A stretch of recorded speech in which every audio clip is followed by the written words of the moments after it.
afternoon, everyone, or good evening. Thank you all for attending this special panel discussion. I will just very briefly outline a bit the background of this panel to you. I'm sure you are all familiar with the Lancet paper that was recently published on job strain and CHD. So this was already included in yesterday's keynote by Kivimaki. So this deals with the results based on the large European meta-analytical IPD consortium. And obviously this paper got a lot of media attention, but also in the scientific field it raised some discussion and comments, and meanwhile several commentary letters have already been published also in the Lancet. And now actually the timing of this ICOH CVD meeting was very fortunate because, of course, all of our experts in the field are present here, so that's why we thought it would be a good idea to have this special panel discussion. So we will organize as follows. We will have each of the 5 involved experts having a very short individual contribution, and then hopefully still time for some open discussion afterwards. So as first I want to introduce Doris Theonel, who will give a brief introduction on the discussion. Yes, it's nice to see so many people here, and I think this discussion that we're going to have is an important one, in the sense that, as you can see in this first slide, when this article was about to be published, I was very happy with it because we've been working for many years looking into this question whether there is a relationship between demand control and the combination job strain in predicting myocardial infarction risk. And I contacted Bob Karasik. I maintained contact with him throughout all these years, and I said, oh, this is really fantastic.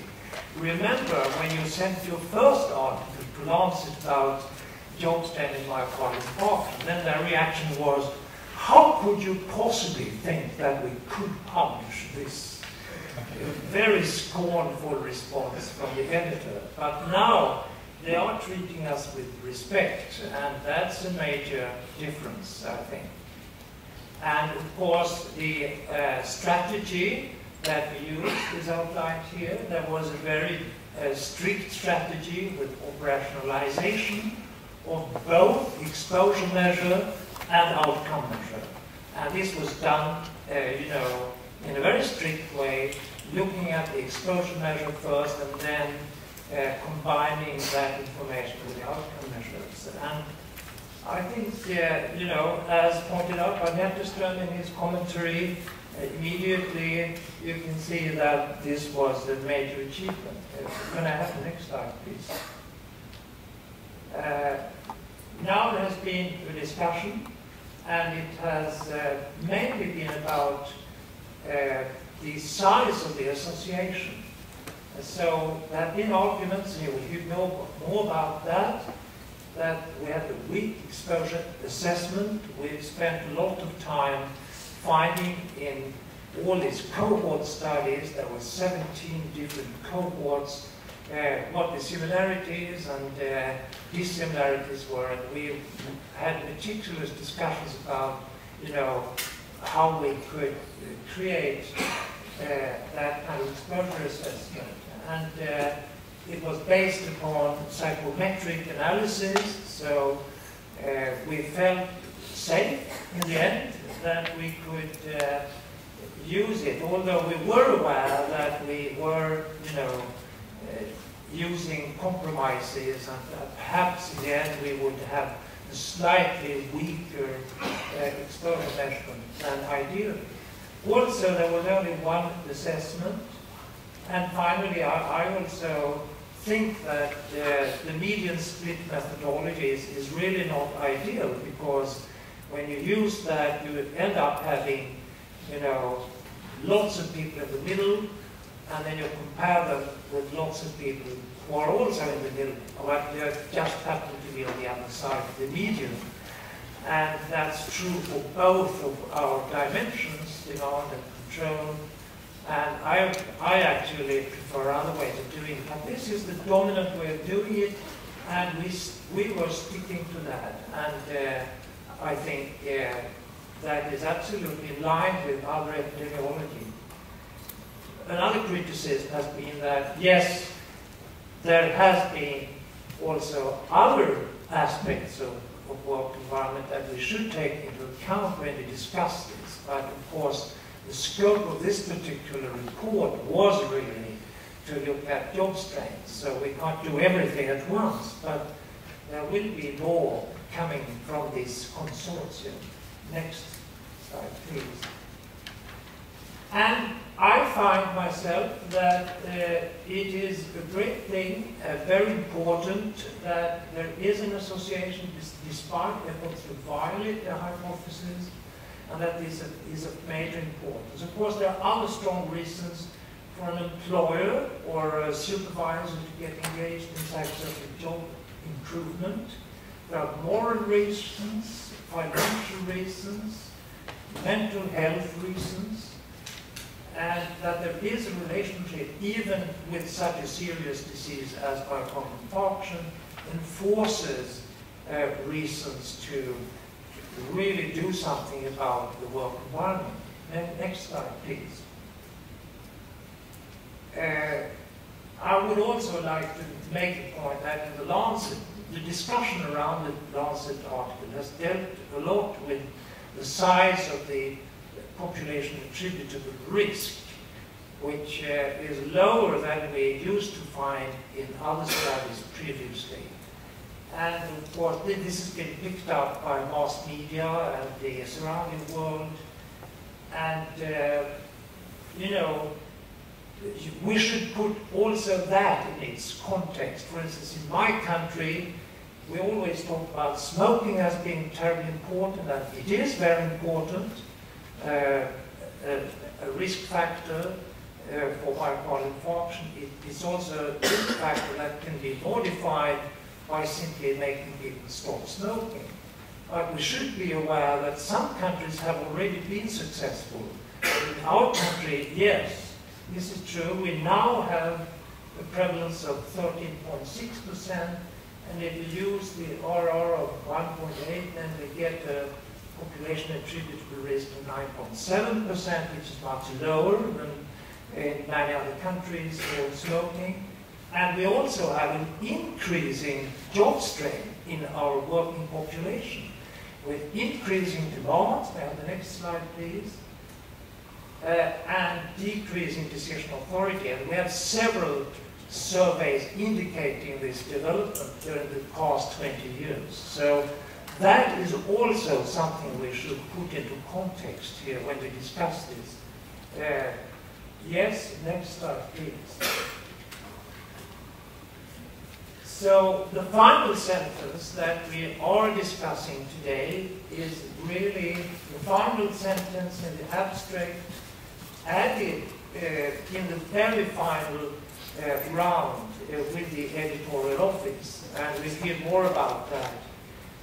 Many of us co-authors were not aware that this would appear. We had not seen that version, but it was a very fast final stage. And it states, our findings suggest that prevention of workplace stress might decrease disease incidence, which is a major thing for Lancet to say, actually. However, this strategy will have a much smaller effect on the tackling of standard risk factors such as smoking. So this is, I think, the kinds of arguments that we are discussing today. And there will perhaps be many more arguments also, but these are some of the main ones.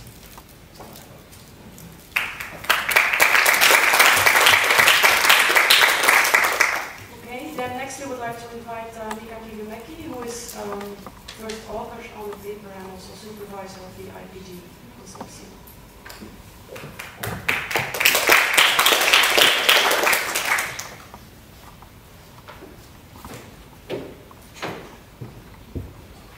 Thanks. I go quickly through the history of this consortium. So we have also written that in leading epidemiological journal. So So our idea was we were impressed about the progress which has been made in genetic research. I think it's the area in medicine which has progressed most during the last 20 years or so. And the reason for that has been that the funders said that this is an area where the research has been based on small studies, one showing one genetic variant to be related to an outcome, a disease, and the next two publications showing that no, it's not. And there was no real progress. What they wanted put together large amount of cohorts, and then you get robust associations. We thought that that's good also for epidemiology, observational epidemiology. So then the other thing which we were a bit worried is that the conventional way of doing epidemiology is not having the best practice in terms of rigorous scientific argumentation. Randomized controlled trials are the gold standard. And it's clear in this context that you always make it sure that investigators cannot make any post-hoc decisions about how to operationalize your exposures and then select those which shows the strongest effect. Everything, these kind of things must be done before, otherwise you inflate false positive findings. And also the other thing which is operating here, which is seldom realized, is application bias. With randomized controlled trials, they are all registered before they are conducted. So afterwards, it's possible to look over how many of those published the findings and then ask, what about these which did not publish, where there are null findings or positive findings? And the experience is that those which are not published are usually null findings. So the published one gives two positive view of how things are. And so we wanted to be more rigorous in this respect too.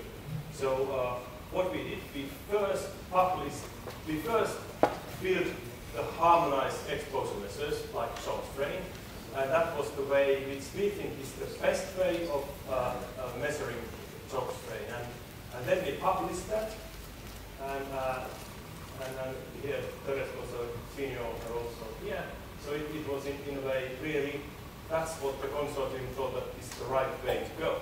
And we showed that these harmonized measures are really measuring the same thing. Then we also published how we define our lifestyle factors, such as obesity, tobacco smoking, alcohol intake, and physical inactivity. So all these were first published, only after that we merged to the data, the outcome. So there was no way of filling with these definitions at that stage anymore. Then this is the Lancet paper, and this is the bunch of cohorts included there, which includes cohorts from Nordic countries, from Europe, Central Europe, and then the UK. Together almost 200,000, which is much more than even the most recent meta-analysis have been. So this is much larger sample than any before. The finding was actually really clear. So we see really nicely that it's about 1.23-fold risk among those who are at top strain. And if we look heterogeneity between the studies, it's almost non-existent. So here you should, in a way, look at the confidence intervals, and you see that they are all overlapping. So very consistent finding, but you need a lot of numbers to be able to show this precisely. And now we are, in a way, able to say that, all right, using these predefined measures, which is like every randomized trials are done, it's somewhere between 10% and 40% is excess risk which these people have, based on this European data. Then the other thing which has created a lot of discussion in literature is there some subgroup differences? Is it so that men are more vulnerable, or is it so that old people are more vulnerable? or is it related somehow to interactions with social status? And what we can show with this big number of data, that there is no such difference. This is very universal effect what we see here. The other thing we wanted to test, because always in observational studies, confounding is a major problem, reverse causation is a major problem. You need to, in a way, try to make clear that they are not biasing your findings.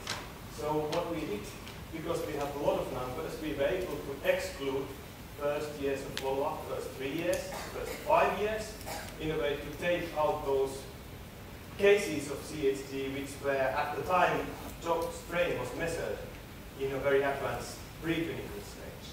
So we were able to exclude those. And the finding remained very similar.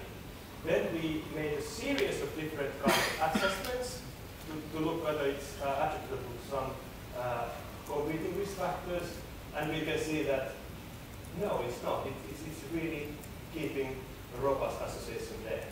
We look also, is there some kind of regional differences so that it works differently in different contexts, but we did not find any differences between regions.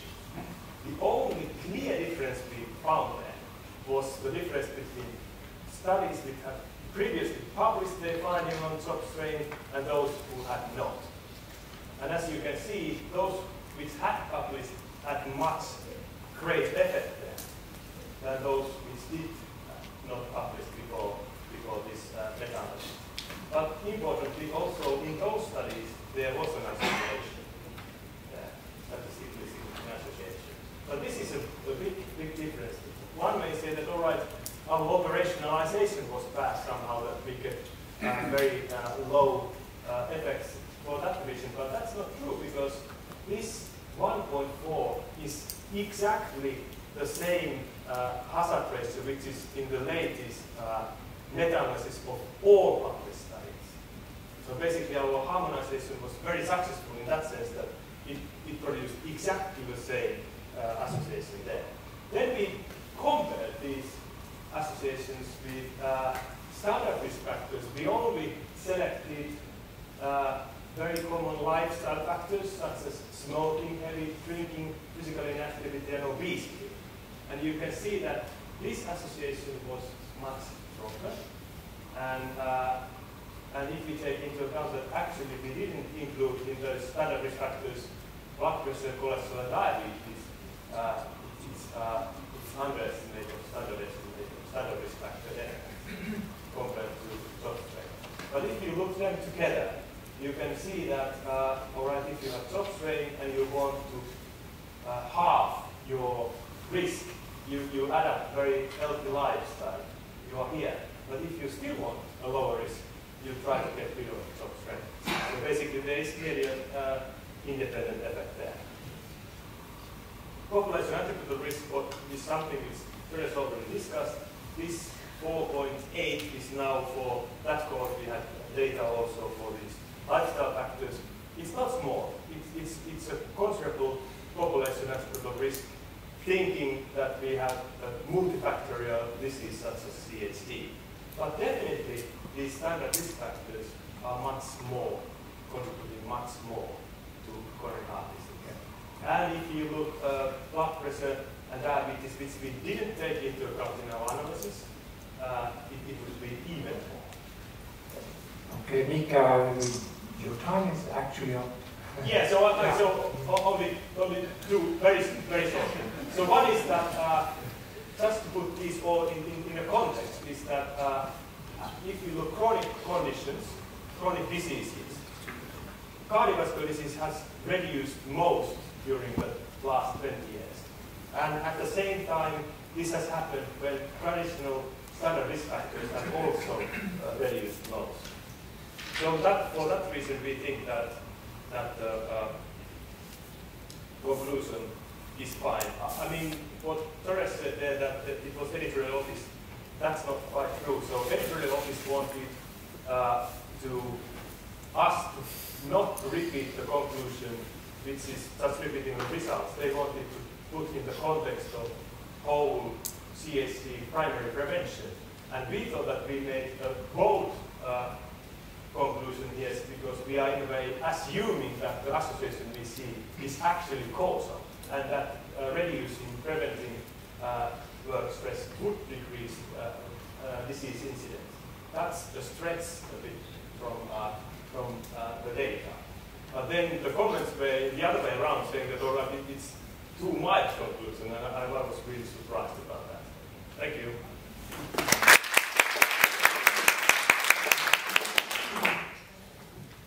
Now, Dr. Kyocho, what are you?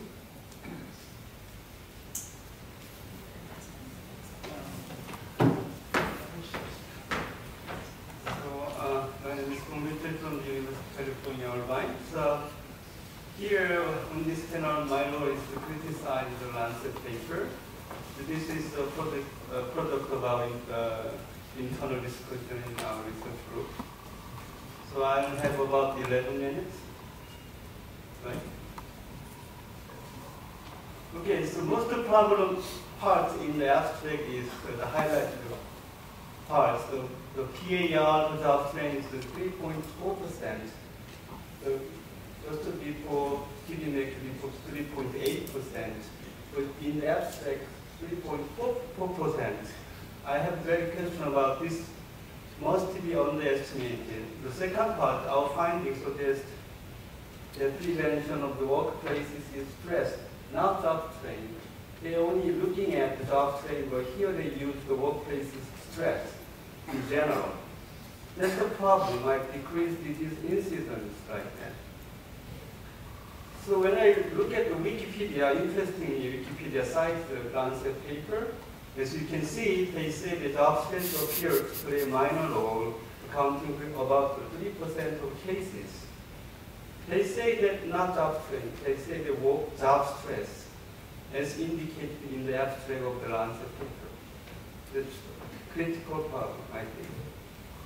So main critics on the paper, first one, they underestimate the population attributed risk PAR of job strain for the CHD because PAR is a function of the prevalence of risk factor and the association of the risk factor.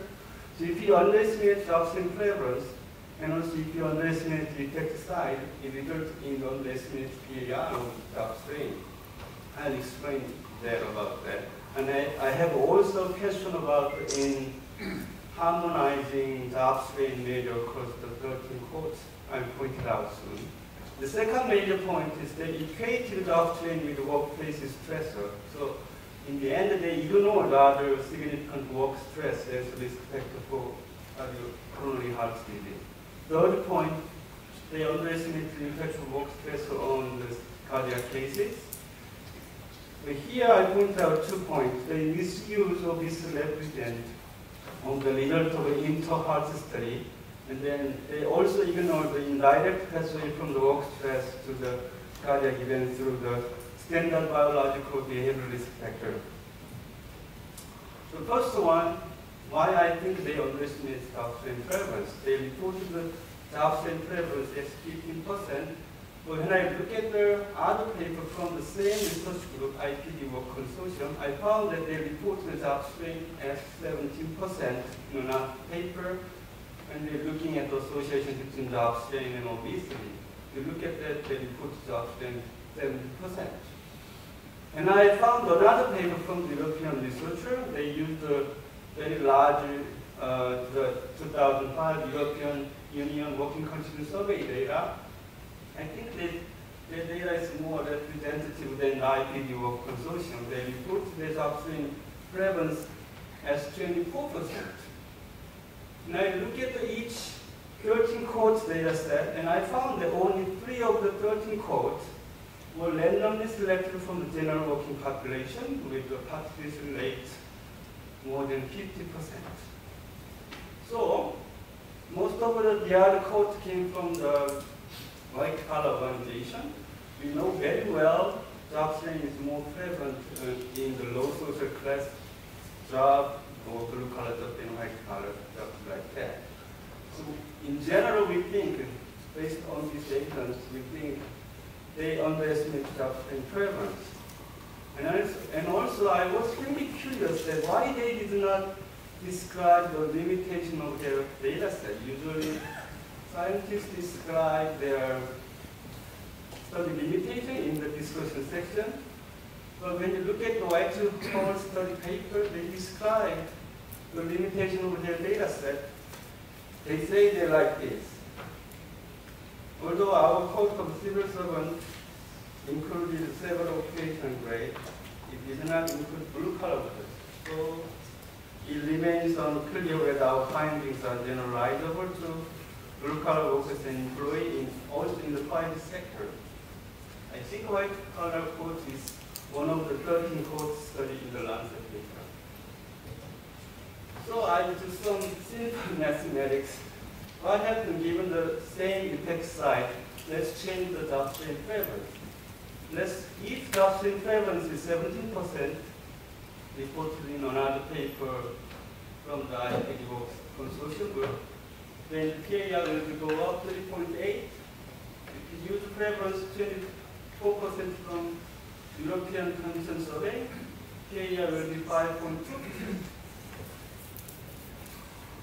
And I have a question about this paper, because they try to harmonize job strain made across 17 code studies.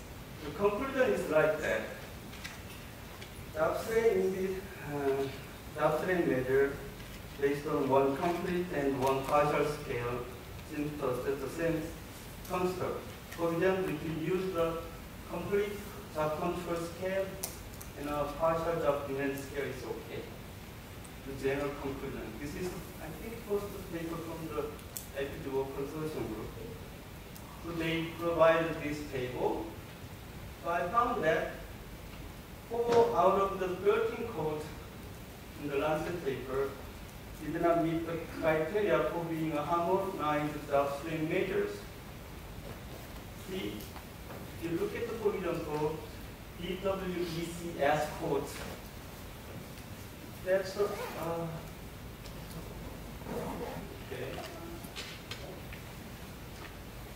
Yeah, if you look at the demand, it's incomplete scale. If you look at the control, there is one missing item. So I can see this is incomplete scale. So like that, there are 4 codes, they have incomplete control of demand scale. I think it's not, it did not meet criteria for being a harmonized job strain measure. So I wonder why they include these 4 codes in the Lancet paper. So what happens if we remove these 4 codes data from the Lancet paper, we can get the prevalences go up, and then hazard ratio go up, the PAR go up. That's close to 5%. Let's move to underestimate effect size. We know that the ICOH consortium data underrepresents low social class or high job strain group. So we know that if you restrict the range of exposure, it will lead to the underestimation of the real risk. We know that. The second one, there is a significant differential exposure risk classification in this study. We found that actually in some cohort study used for the Lancet paper, here, if you look at that, it's from Dr. Miguel's paper. If you look at the baseline, there was the 6,500 job strain group. If you look at the follow-up, about 58% moved to the non-job strain group. However, you get the non-job strain group at baseline. Only 11% changed their job to job strain group during the follow-up period. So there is significant differential risk classification of job strain. And as you learn the epidemiology course, it will lead to underestimation of the risk. Okay, this is another another problem. So actually, Netterstrom wrote a letter to the Lancet. There is a problem in the Lancet paper because they are equating job strain with the workplace stressor. And also, myself and my colleague wrote a letter to the Lancet, which made that Kivimaki and other colleagues not make it clear that there is only one, even though it is important work job training, but job training cannot be caged with workplace stress because there are many important work stressors. Long working hours, poor social support, and job insecurity, effort toward imbalance, weakness, and. But I was are you soon finished? No, because you're already 2 minutes overdue. Okay, I almost there. Okay. But I was surprised to get the reply from the Kivimaki and other colleagues. They also say, still, we stand by our statement in the Lancet paper.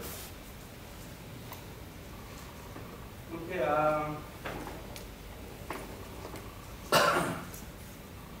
pointed out. Actually, Interheart study reports that PAR of the work stress is at least 9% based on Interheart study. If you look at the table stress at work, they report PAR 9%. But I wonder why not Kivimaki and other colleagues, they cited Interheart study for the PARs of healthy behavior, but didn't cite this information for the workplace stressor. It's very curious to me. And then also ignoring independent pathway from work stress to CHD. This is written by Kivimaki as well. He said that you know that there must be some pathway from the work stress to CHD. Okay, but yeah, we have. So this is the last slide. Okay. So the conclusion is that interpretation and the conclusion of this paper are wrong. And the PAR of job strain for CHD would be at least 5%. PAR of workplace stress at least 9%. So this, the upper thing is our conclusion. The below thing is giving the paper's conclusion. You can see the difference. Thank you.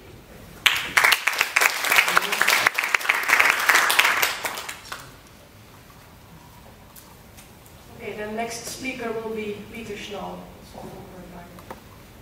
Good afternoon, folks. Well, I'm here to criticize the IPD consortium conclusion to this paper. And I'm here only because the excellent work that's been done by our researchers, such as Dr. Kivimaki in the past, if we hadn't had such a good series of studies, okay, sure. Can people hear me?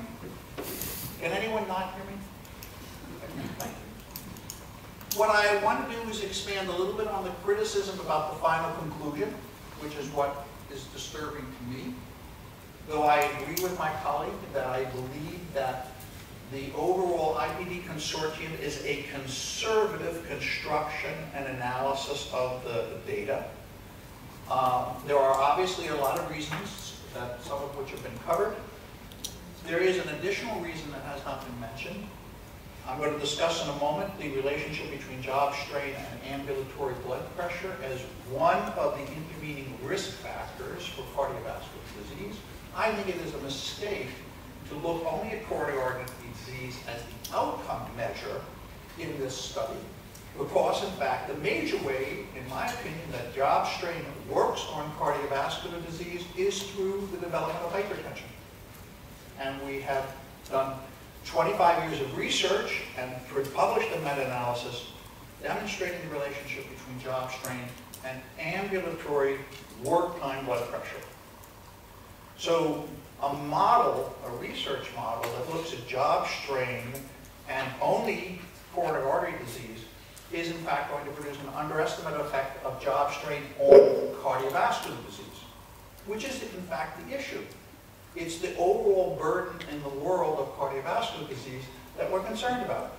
It's not just heart attacks, it is also strokes and cardiovascular hypertrophy of the heart and heart failure, which are related to workplace stressors, of which job strain is only one. Obviously, it's also important that the exposure measure is not fully explicated. Job strain is a variable that changes with time. It is not a fixed attribute of people. All of these cohort studies were basically designed, with a few exceptions, looking at exposure to job strain at baseline and failing to take into account what happened to job strain over time. If job strain works directly on coronary artery disease, it probably works when you're exposed very close to the time of the disease, which is why case control and retrospective studies show strong effects of job strain on coronary artery disease and heart attacks, and why return to work has a positive finding. If you return to a high-strain job, having had a heart attack, you're likely to have another one, because there's a juxtaposition between exposure. But the duration of exposure is unknown. And in fact, we know very little about job strain in terms of some very basic facts. Is there an incubation period or an induction period? How long do you have to be exposed for? Is the mechanism by which we develop cardiovascular disease different for people who are exposed transiently or for short periods of time?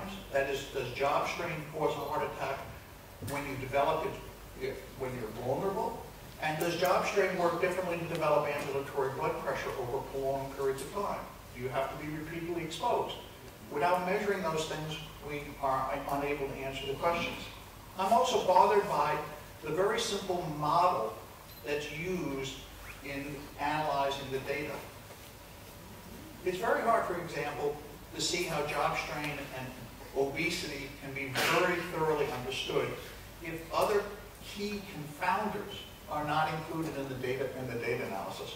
And similarly with job strain and coronary heart disease, if work time ambulatory blood pressure was included in the model, one would expect that the effect size between job strain and coronary artery disease would completely disappear, okay, as a factor, if in fact the mechanism was through the development of high blood pressure. Now, all of you probably have seen some of my research and my findings and know that with respect to job strain and ambulatory blood pressure, it is work time blood pressure that is the key ingredient powering the development of hypertension and probably contributing to cardiovascular disease. And without measuring ambulatory blood pressure in these studies, we have an underspecified model.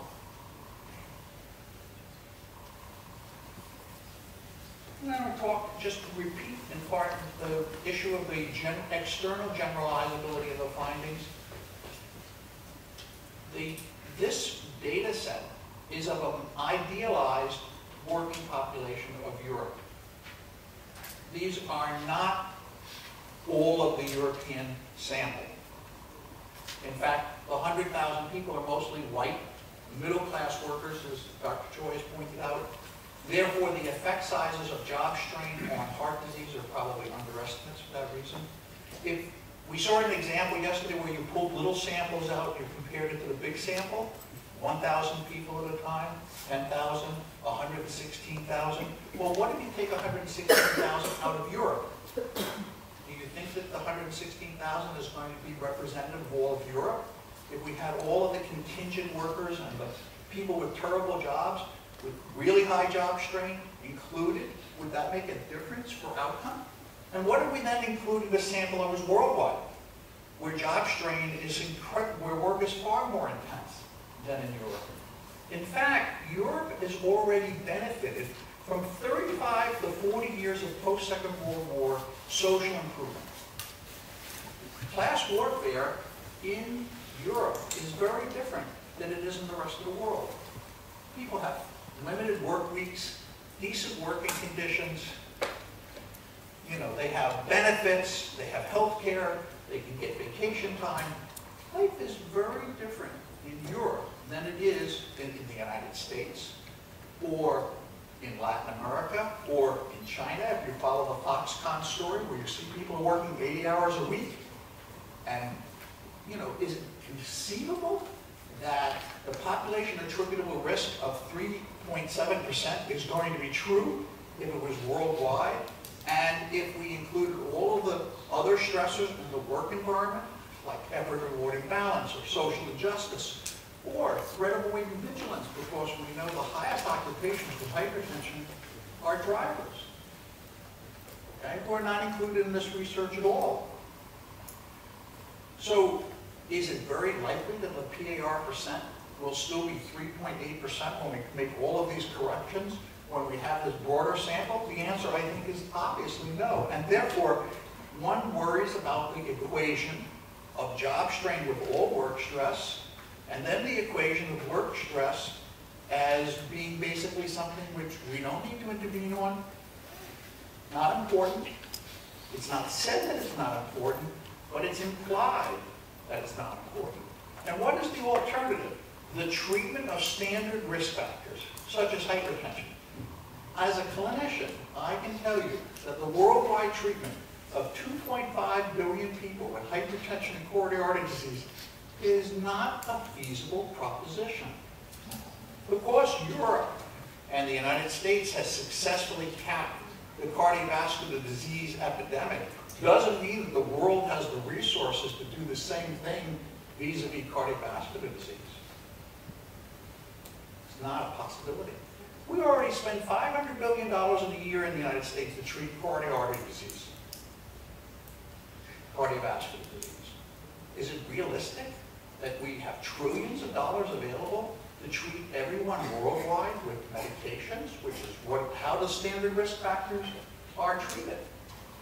Do all of us want to be on antihypertensives, anti-cholesterol medicine, drugs for your weight control, and on the list? And what about depression and all the other psychological consequences of work stress, which also contribute to heart disease, which are not in this model? So, too broad a set of conclusions based upon a narrow set of findings. Yes, it's good that job strain is related to coronary artery disease. But we didn't have to make the conclusion, okay, that job strain is equivalent to all work stress. We know that's not true.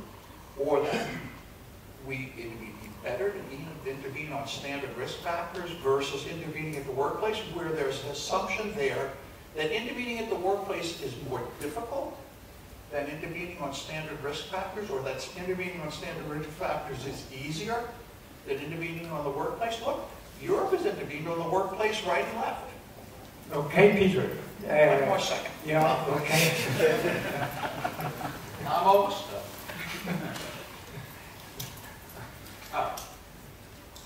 I think the basic point is a good paper and a good effort, okay, is possibly going to undermine our worldwide efforts to improve the workplace. Because this conclusion, unfortunately, Mika, can be misinterpreted, will be misinterpreted by those who want to misinterpret it. To say, even the experts conclude that job strain is not that important. Better to treat the standard risk factors.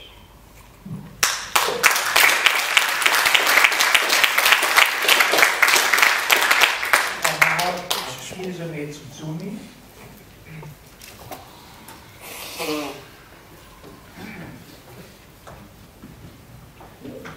Thank you, Thomas. Yes. I'm glad to contribute to this important panel. And my comment is two, from mainly regional perspectives, using my data of Japanese. We understand that the Lancet paper investigated job strain and coronary heart diseases exclusively for European populations. So my first comment for further improvement of job stress research is to include study data from Latin America and Asia. And we also need to consider the specific outcomes other than coronary heart disease. So let me show you an example. This is a fact. The incidence of coronary heart disease is very low in Asian populations, but that of stroke is compatible or rather higher. Predominant regions and the pathogenesis are different between regions. And the evidence tells us hypertension is a key mediating factor among Asian populations. In the Japanese cohort study, we found a two-fold higher risk of incident stroke among men exposed to job strain compared with the men with a relaxed job. And this association was partially explained away by hypertension. The second point I'd like to address in this demo is the categorization of job strain. I believe this is a significant association based on job strain theory. But if you compare job strain and no strain, you lose the statistical significance. This categorization issue will be problematic when you calculate population attributable risk. I think both calculations may have problem, but clearly the categorization of job strain versus no strain would provide a very conservative, I think the most conservative estimation. So I'd like to conclude, much to be done to elucidate the association between job strain and cardiovascular disease from regional and methodological perspectives. Thank you.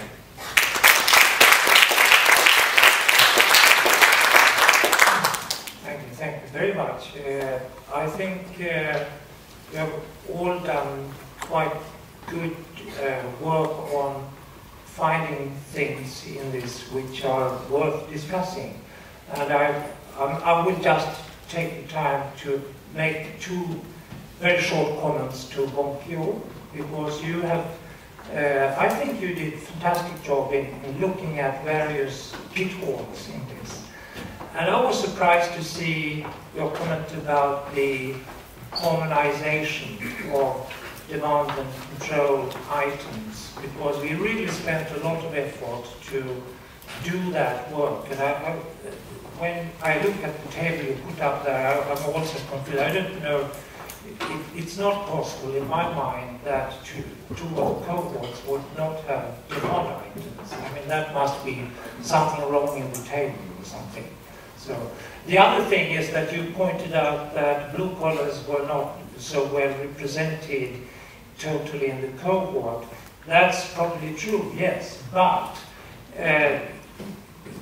we have two wolf cohorts from Sweden, and one of them has a substantial proportion of blue collars, and in the Stockholm one also has blue collars, and that is really a representative sample. It's not sampled randomly from the total working population, but it's sampled from the occupational healthcare units, and they cover all sorts of jobs.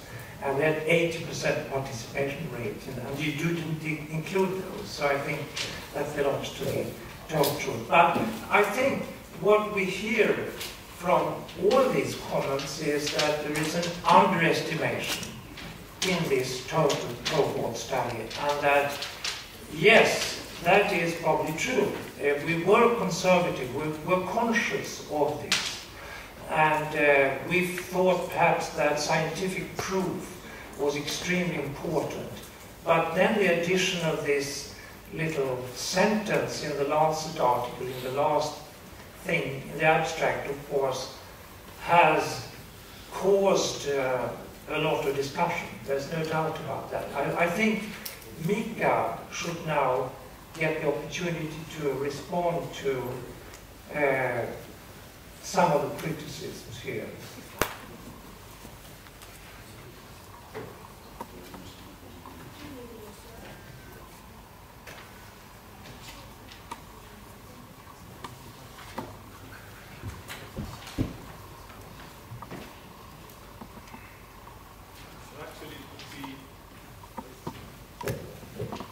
Can you hear me? Yeah. So there were very many things, and it would actually be much easier if I went through all your presentations and respond point by point. But I try to respond to some of the main criticism. One is about this, that the conclusion is wrong when it says that we actually extend the conclusion there in that sense that what we see here is only an association between two things. But all epidemiologists know that its association can be attributable to confounding or reverse causation and these kind of things. And it's a different thing whether it's really causal and whether you can change it. The UK context gives you an idea about this.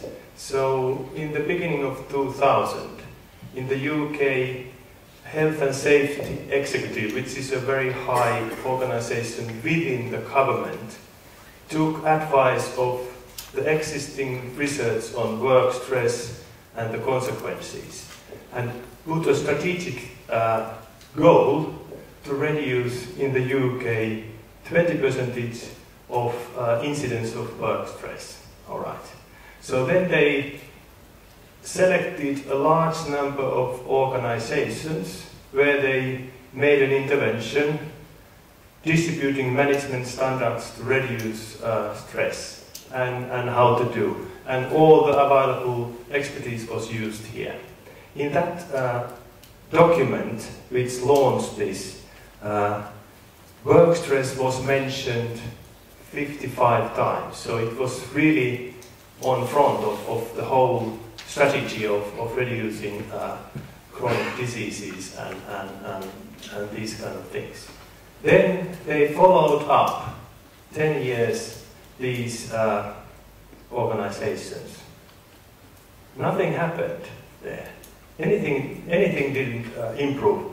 And 9 years later, they launched a new strategy. And it said 0 times work stress. It was totally removed from the agenda. So this is in a way where the policy making is with these ideas in the UK. So then with risk factors, when I take the point that, all right, it might be that the 3.4% is an underestimate, but even if it was 10% or 15%, this is still valid conclusion. There is nothing wrong here. Because with these standard risk factors, we have trial-proven evidence showing that if you tackle those factors, something happens. Now we have also secular trends in disease incidence globally, that this intervention strategy has been very successful. We have worked with guideline people really to try to look in a balanced way evidence on risk factors and different kind of risk factors. And this was published, How to Do Horizontal Systematic Review to, in a way, compare different risk factors in a balanced manner, 2009. And to be honest, these 25 years or 30, more than 30 years of research on work stress has produced a lot of papers on the association. All right? So this is covered. There are some interventions published, but the problem with these interventions is that they represent only part of those interventions which have been carried on, and there is no registration. So they don't meet the current standards for intervention research to be published in high-impact journals like Lancet. So there is a really possible problem of reporting only the positive findings and ignoring the negative ones, the null ones. I give an example there. Vital2, which is perhaps the most influential study on psychosocial factors in the world. It's cited by articles every 4 hours. So actually, there was also a trial of reducing stress. It was done 20 years ago, but as is a lot in here, is that it's not published. Now, when I'm leading a study, it will be published. It shows null. There is no association with hypertension or any other coronary risk factors. This is to demonstrate that if you want to make an argument that, all right, actually, work stress, intervened work stress everywhere in the world, things get better, you need evidence to show that. You can't just say that, all right, it would be, if we included Asia or something else in the meta-analysis, everything would be different. It's speculation. You need to show evidence to do this kind of claims. I'm also thinking what Peter said, that it's all is coming through ambulatory blood pressure, is something interesting because we have looked in IPD work. There is absolutely no association between CHOP strain and clinic blood pressure. So, and I think you have done meta-analysis on this idea, and this is what Paul says. This is what we see in literature more widely. When we look at these different possible mechanisms which might explain the association between CHOP strain and CHD, it seems to be the metabolic pathway rather than directly to blood pressure. All right, so to summarize this is that how I feel this discussion is that it's the similar kind of feeling I have had when I have been in some workshops, for example, which include top experts of sleep, or top experts for physical activity, or top experts for obesity. The experts think that their concept is the most important in the world and the other things are not. But if you take that point, then you should show the evidence. With these repeat measurements, which is a valid point, it's clear that CHOP strain would be much better measured if we had repeat measurements. But that's also true for all the confounders. And if you say that we should measure repeatedly CHOP strain, you should say also, then you should also measure repeatedly the confounding factors. And then actually we don't know whether the association is then less or more. Just to show one thing about this population attributable risk. So there was in the Lancet response by Choi and Schnall, they pointed out that, or was it Lancet? Yeah, them. They pointed out that Wolf study has actually used a more liberal definition of CHOP strain, so that also the median value is included there. That leads to much higher prevalence of CHOP strain in those cohorts. We looked what happened with population attributable risk using this much more relaxed definition. And what happens there is that, yes, there is much more people in using that definition, but also the association is much weaker. And if you then calculate the population attributable risk, it's actually the same. And this is also the point which was made in the last presentation, that we should in a way have a much larger proportion of people under CHOP strain, and it would be much higher, the association. Probably not, because then the relative risk also is likely to be much lower. So it's not, you cannot say that, all right, you have a very stringent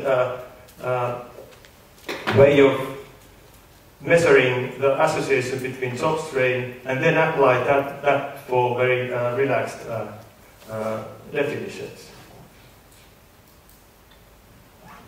What else? There was something.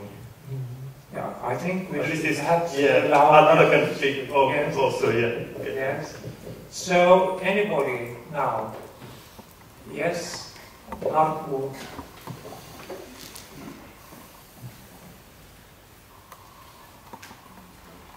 Yes, I have several criticisms as well, but there is only, but in particular I want to focus on one. We cannot make any measure or progress because our estimate of the frequency of the high strain category is measured by construction by us. So there is no measure of the frequency. The frequency of stress, the frequency of strain, we know that it could be 25, 24, 20, or something like that. It depends if you include or not include the median category in the definition or not. But we do not have. So if we do not have For instance, I saw a paper in this presentation, a very naive paper in which Chinese, the representative from China is saying that 75% of the population were at risk. But this is just something really unusual. So, since we do not have a real measure of the frequency, of the prevalence, it's not possible to give an estimate of PAR. This is the major point. Because all the paper, in my view, is perfect. The conclusion is making so strong a statement against stress as in political respect, just for the PAR estimate. Thank you. Are there other people who want to say something now? This is a huge discussion.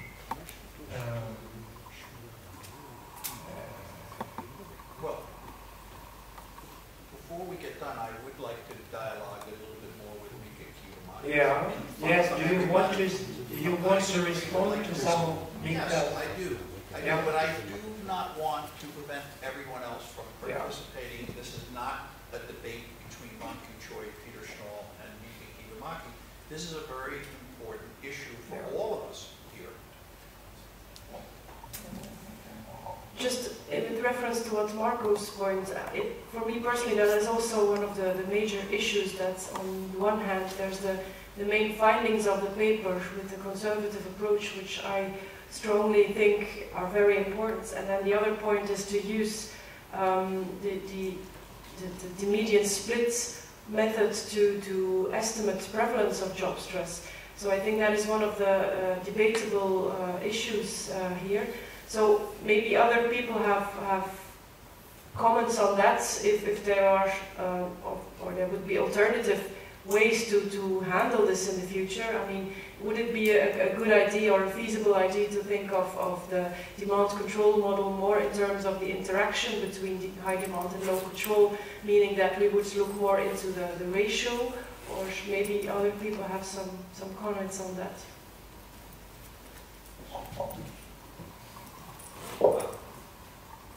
I think the issue is not whether we use a median split or not. Even if you use the median split, the IPD Work Consortium report job strain prevalence as 17% in other papers. But in Lancet paper, you reported 15%. It was part of a different population. Maybe you could work towards all the needs, or not like that.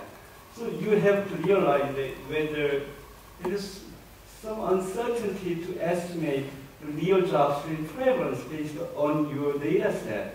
So maybe you have to describe about that in the paper. If we use other information about job strain prevalence, like 17%, 24% from European Working Conditions Survey, we'll get another numbers like that. But that is, of course, inherent to every way of measuring working conditions. I mean, also in the working conditions survey, they use some kind of definition, and everything, of course, is based on this one classification, which is always debatable. So the question is more, I think, if we should move from this risk estimate and based on the median split procedure to go into an estimation prevalence and the population attributable risk estimate.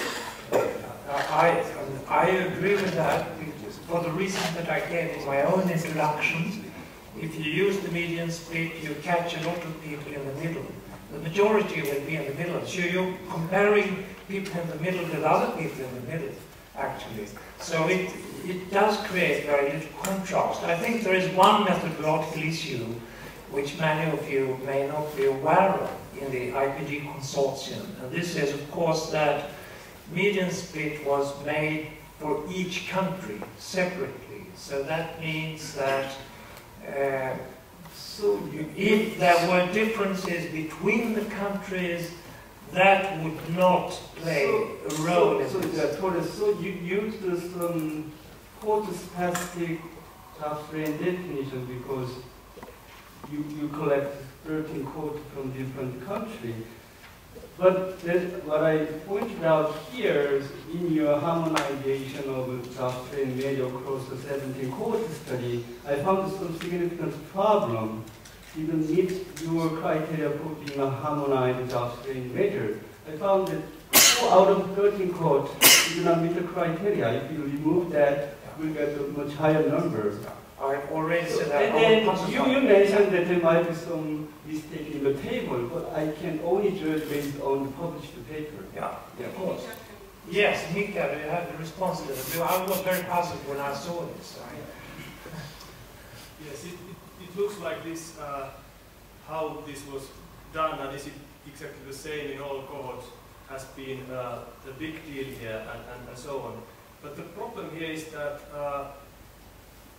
if we look at the evidence there, we saw all the studies there. Actually, there was no heterogeneity between studies. So those 4 studies you said that you should have not kept there, actually there is no heterogeneity between studies. It was really, the index was, the p-value for heterogeneity was 0.85, so it was almost 1, indicating that there is no heterogeneity.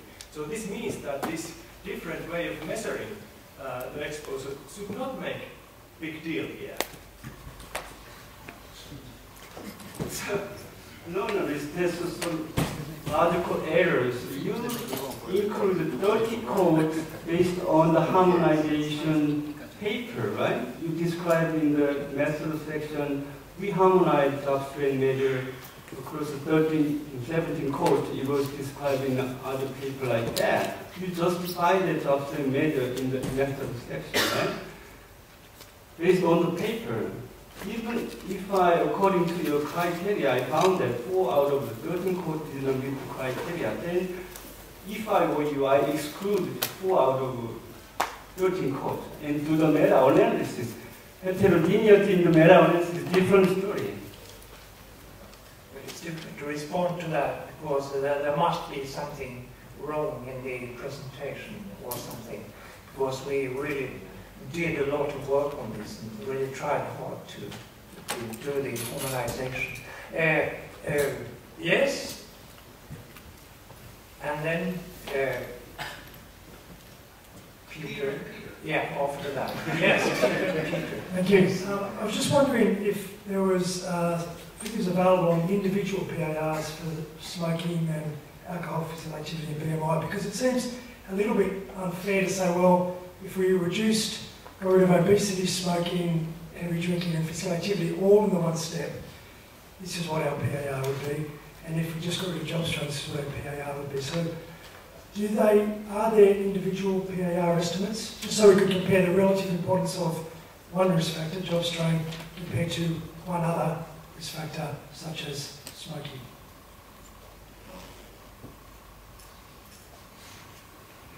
Not reported. So basically, we dealt with lifestyle as a one factor with 3 levels. It seems a bit unreasonable to assume you could change all those factors at once. Yeah, but basically, what we were doing was, in a way, the idea was that we were comparing what's roughly the relative importance was with this new thing, and then those which are trial-proven risk factors. So, and I realized that there might be some empiricism, but having the population aspect of risk for these standard risk factors which can be intervened, and which are intervened, and more successfully so over time. So this gives an indication what can be gained with this new risk factor. The problem with the new risk factor is that there is lacking a well-defined intervention how we actually decrease in the global world demands of the people and increase their job control. This is something which is a struggle. I mean, management is struggling with this, how you do that. And now then, if you want to, in a way, be bold and say that this is actually changing the world, we need to show evidence as is shown with all these other risk factors. We can't just say that we believe that it will change everything. I understand, but the way we construct it, you could never do it because there's always going to be a quarter. You have to be high strain. Sorry? You could never do it because of the way we construct the scale, because the median split method means you could never show, you could never demonstrate. It's always a median. But what is the alternative? What is, in your opinion, then a better way? Because the problem is that the measurement, that's also a big problem in this field of research. Many cohorts measure in slightly different ways. There is no absolute level you can put, which is... I think that's the biggest challenge. Yeah, so basically we took the best, and that was also, at that time, the best what the whole concept from it. If you don't have a measure... Yeah, but now I think some order If you don't have a measure of an estimate of the prevalence, the consequence is you can't produce a part. So that's the point. Yeah. I mean, if you have a measure of the stress, I can produce a part. If you don't have that, I can produce it. So I can give only RR, HRs, or the association measure, not the absolute risk evaluation. That's the key point. Could I just intervene here? We only have 4 more minutes to go. We have strict orders to leave this place in 4 minutes. But now I leave the word to Peter, the other Peter. Well, I'm not up here to get the last word because these comments are addressed at the weekend. I think this is an interesting discussion at this point, and it's addressed to the whole audience. But I think maybe there's a good point you've made, which is that we haven't yet done, in the field of social epidemiology, the research on interventions to provide good evidence, okay, that altering working conditions in a large prospective intervention study will make a substantial difference on intermediate risk factors like blood pressure or cigarette smoking or obesity or any of these others. And I think that's a concern. And in fact, I'm hoping that that's something that our European colleagues led by you and others may well be able to address over the next few years. It will be a major project and it needs to be done. But that is not the same as equating, okay, all of the different risk factors and condensing them into work stress and concluding that work stress doesn't need to be a seriously taken issue. And, I'm sorry? I've not said that. Well, but it's implicit in the way you phrased the sentence. You say, gee, it might make a difference to intervene at the workplace, but surely it would make a difference to treat risk factors. Well, yes, it does make a difference to treat risk factors, and no one here is arguing we shouldn't treat risk factors. The problem is that the treatment of risk factors carries with it enormous burden, which I don't think is reflected in what has been written by the IPD consortium. The burden of treating cardiovascular disease in terms of morbidity, mortality, and economic cost is far greater than intervening at the workplace. What is the cost of intervening at the workplace? You know, you provide people with enhanced skills, you alter demands, you provide reasonable work hours, you give people an opportunity to go on vacation, you make people's lives better, and therefore they're less stressed, and this is a burden. To me, this is the obvious course that we should be pursuing. Whether we have an intervention study or not, we should be talking about how to make the workplace a healthier place. And we know a lot about the workplace in terms of what makes it unhealthy. So why would we all of a sudden say, gee, it might make a difference, but let's go treat more people and not be terribly concerned.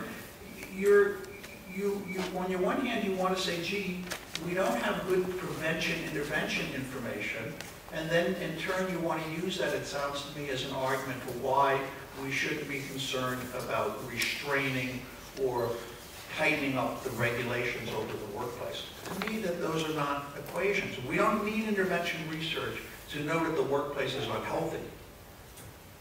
That's an epidemiological fallacy. We know work makes you sick. We've got plenty of research on that.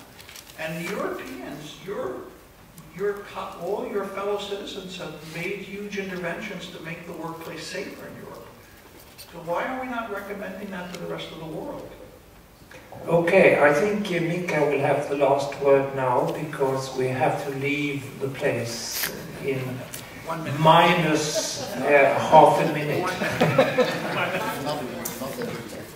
So I totally agree that work stress is a bad thing. But I don't agree with the idea that when we are looking very serious outcomes such as MI, and we found what we found, that we then say that because of this, something must be done. I think something must be done to work stress because it's very bad for your mental health. It's morally wrong. But now this is the findings we got from rigorous research on MIs. And they show only fairly weak association. If we treat our data as guideline makers are treating all other risk factors, this is the conclusion you get. I mean, if you get another conclusion, it's not evidence-based, it's something eminence-based or something else. But if you play with the same rules, you play with all the other risk factors, which also are much better measured with repeat measurements and so on, the conclusion will be this what we had.